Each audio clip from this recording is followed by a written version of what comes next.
Well, welcome to this week's Nebraska Soybean Board Weekly Market Roundup, which is, of course, brought to you by Nebraska soybean farmers and their checkoff.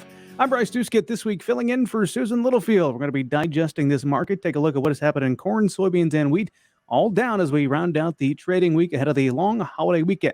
We're going to get into that with our special guests here coming up in a moment, but first we bring you this message from the Nebraska Soybean Board. It may be small, but this little bean fuels a lot of power. It powers a food industry as a top source of protein. It's a fuel that powers diesel engines with fewer emissions. It powers a state economy and bottom lines. And it powers the rest of the world as a top Nebraska export. Yeah, it may be small, but we're finding more ways for this little bean to power Nebraska.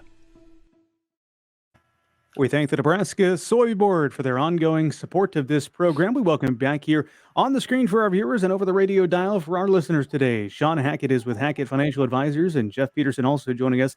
He is the president of Heartland Farm Partners. Gentlemen, good day to you. Thank you for joining us here on the program. Always love being on the show. So do I. Thanks, Bryce.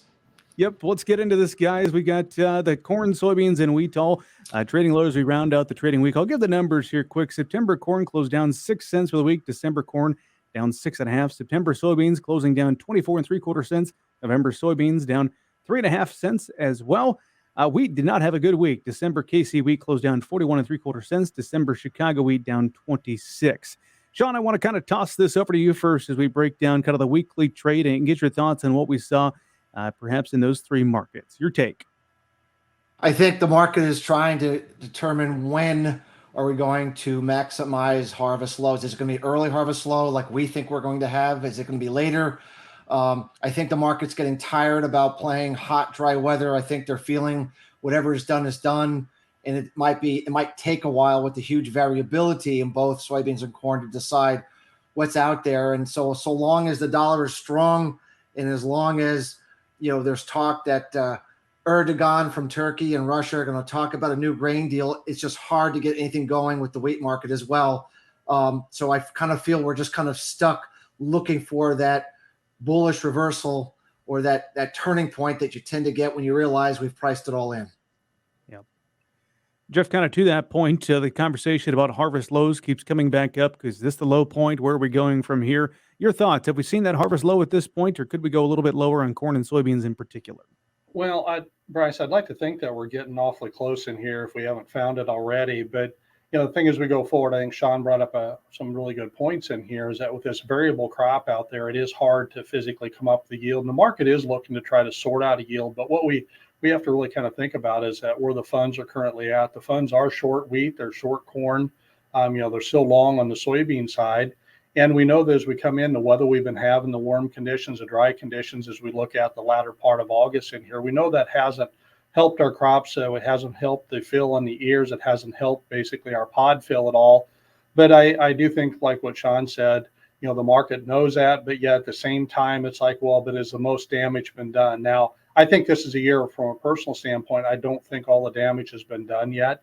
But now we'll get a chance when USDA gets out there. They're out there right now. They're starting to send their surveys out. They're getting their plots set up. So as we come into the September 12th WASDE report, at least we'll have boots on the ground and that information out there. And I think they're going to find a smaller yield ultimately than there would have been when Pro Farmer was out there. That doesn't necessarily mean that their yield's going to come in lower than Pro Farmer. There's two different types of methodologies there. But that's what it looks like from my chair today. Jeff, I want to dive a little bit deeper into kind of the route you're going down there as they gear up for that September 12th WASDE and those infield surveys. What do you think our viewers and listeners should know about the work being done right now to prepare that? And you kind of note that they might come up with something and the report might not necessarily reflect that. Do I understand your perspective right, Jeff? Yeah, so as we dig into that a little further, something we have to realize is that this is different than the August, and this isn't merely just basically editing or adjusting of yield number. NAS is the one that's out there. They're setting up their surveys, or they're physically setting up those plots. They're going to be doing those ear counts.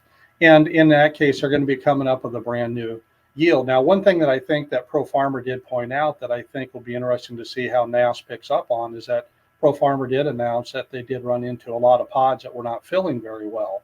or very small. So the definition that Pro Farmer had of a pod and the definition that ultimately NASS will have of a pod is completely different. There does need to be some fill actually happening in those pods. And I think what's happened with some of our warm, dry conditions out there, especially on the bean side, is that, some of those pods are not filling, and there are some of those pods that definitely did abort from earlier. That is the voice of Jeff Peterson. He's the president of Heartland Farm Partners. One of our guests here on the weekly market roundup. The other is Shawn Hackett. Shawn, want to come back to you. One of the topics that seemed like was getting some attention this past week had to do with some different shipping concerns. We've got the Panama Canal concerns, also the Mississippi River. What do you think is important that we're paying attention to?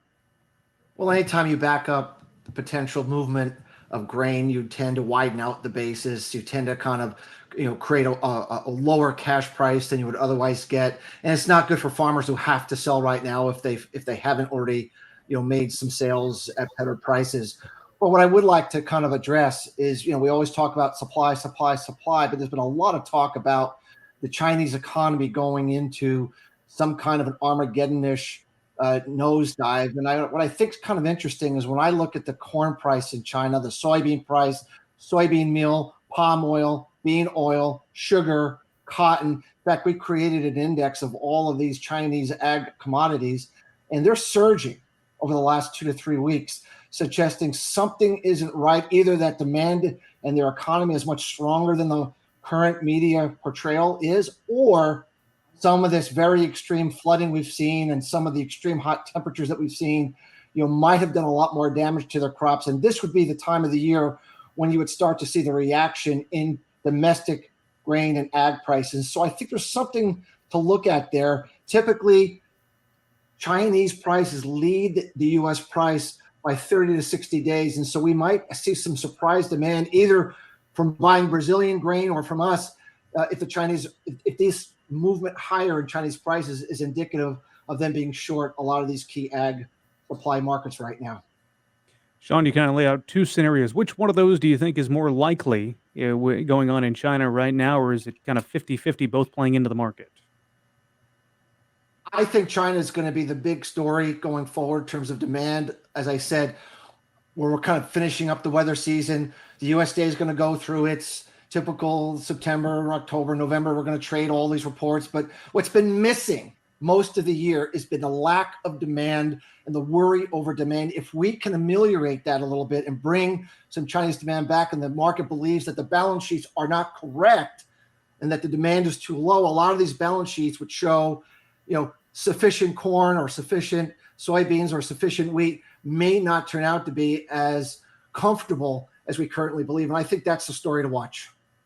Appreciate your thoughts on that, Shawn. Jeff, want to go back over to you, talk about basis levels. You take a drive across most of our viewing and listening area today across the state of Nebraska. A lot of choppers out there, which means in a week or so we'll see some wet corn being taken out. Maybe 2 weeks, I guess. We'll see what happens. Yeah, it kind of depends on the region. But Jeff, your thoughts on basis levels as we do gear up for those combines to head out for the fall harvest? Yeah, so I think you're going to have to, it depends on the individual market, of course, but what you're finding is there are still some quick ship bids out there where they're paying a better basis level. Now, those will hang around for a while until, there's some harvest going on down on the, Nebraska, Kansas border and down on into Kansas, and some of that's flowing in Nebraska. We're also hearing of a few bean fields actually being cut in Nebraska. Now, we're not seeing much for quick ship bids on the bean side, but we are on the corn side.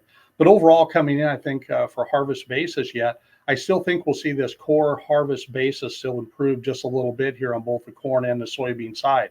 But we are watching what's going on with the Mississippi River, and especially with what's happening in regard to draft levels and ultimately if they adjust the size of the tows. What that could do is it could be bad for the Eastern Corn Belt, but that actually could be good for the Western Corn Belt. The reason it could be good for the Western Corn Belt is if there's some issues or problems with getting basically enough grain down to hit some of these, some of this early demand and their sales that are on the books coming out of the Gulf, then some of that will definitely get switched back up to the PNW. And as we're talking to some of the buyers, different elevators across Nebraska, they're getting reached out to by a lot of the individual buyers out of the PNW, starting to kind of probe where those offers would be at. The other thing we have to watch really closely, though, this Panama Canal situation is a problem. It's driving up our freight cost and is making it so that South America is a little bit more competitive, a little longer than what we'd expect it to be. So we're going to have to keep a close eye on that also. Appreciate your thoughts on that, Jeff. Want to bring up one more topic with the reigning time we have today here on the weekly market roundup. That is renewable diesel fuel. On Thursday, the U.S. Energy Department came out with a report about 1.21 billion pounds of soybean oil was used to make biofuels for the month of June. That was a new record high, up about 50% from a year ago. And on Monday, Wall Street Journal reporting 57% of all diesel fuel in California is now made from biomass. Jeff, this is a topic that it seems like we've been talking about for about a year and a half. Just wondering, when is some of this renewable diesel going to come into play to affect this soybean market? Your thoughts on this news? Yeah, so we continue to see strong demand. If you take a look at where the soybean oil prices are and where they're priced at, they're continuing to gain some strength in here. We continue to see the crush margins are very good. And as we go forward, we'll continue to bring on more crush plants. I think as we look at it overall, just to give you a feel, if we look at the renewable diesel capacity, I think when we compare to where it would have been last year, I think some are estimating that actually our capacity to produce is up about 90%. And I think when we look at what July versus June was, it's up over 12 or 15%. So this is going to continue to be a factor going forward. And as we go forward, we're going to have to continue to bring on more crush facilities, which will take away some of those bushels. Now, it's going to take time to go ahead and get these plants up and going. But what makes me feel good is that big oil's involved and also the big grains involved on the crush side. Shawn, I'll give you the last word here on the weekly market roundup. Your thoughts on this topic, or what else do you want to leave our viewers with today?